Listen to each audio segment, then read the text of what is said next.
Этот костер, вот, дымом идеально спасает от медведя и от клеща, но он вас не спасает от дождя.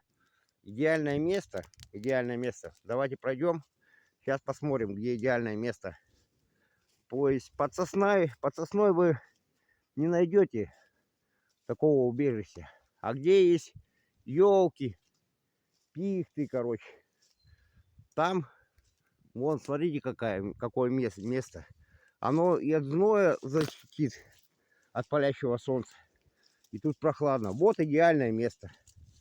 Два ствола, пихта, елка. И посмотрите. Вот.